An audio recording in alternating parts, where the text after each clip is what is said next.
मिनश्शैतानिर्रजीम बिस्मिल्लाहिर्रहमानिर्रहीम अस्सलामु अलैकुम रहमतुल्लाहि बरकातुहू रब्बी यस्सिर वला तुअस्सिर व तम्मिम बिल खैर। कल हमने लिया था ख़बर फ़ेल माज़ी मफ़रत। आज भी हम ख़बर फ़ेल माज़ी मफ़रत की मिसालें लेंगे। अब हम पहली मिसाल देखेंगे क्या है यहाँ पर। लुक़मानु तरका दर्राजतहु इंद शजरती। अब हम इसका तर्जुमा पढ़ेंगे। लुक़मान ने साइकिल दरख्त के पास छोड़ी। तरका छोड़ा, दर्राजतहु उसकी साइकिल, इंद पास, शजरती दरख्त। अब हम नीचे देखेंगे क्या है।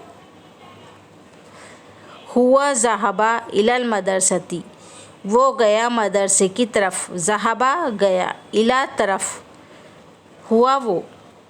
अब हम नीचे देखेंगे। हिया कतबती दरसा, उसने सबक लिखा। अब हम नीचे देखेंगे।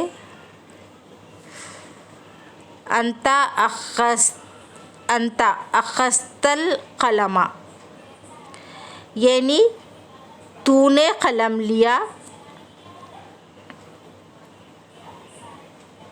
अंती वक़फ़ती अमामल बाबी, यानी तू दरवाज़े के सामने खड़ी है।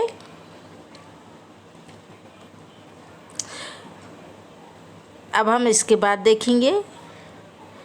अना जलस्तु तहत ज़िल्लिन शजरती, यानी मैं बैठा हूँ दरख्त के साए के नीचे। तहता नीचे, ज़िल्लिन साया, अना जलस्तु मैं बैठा हूँ। आज हम यहाँ तक ही लेंगे। इसके आगे के एपिसोड में हम आपको बाद में बताएंगे।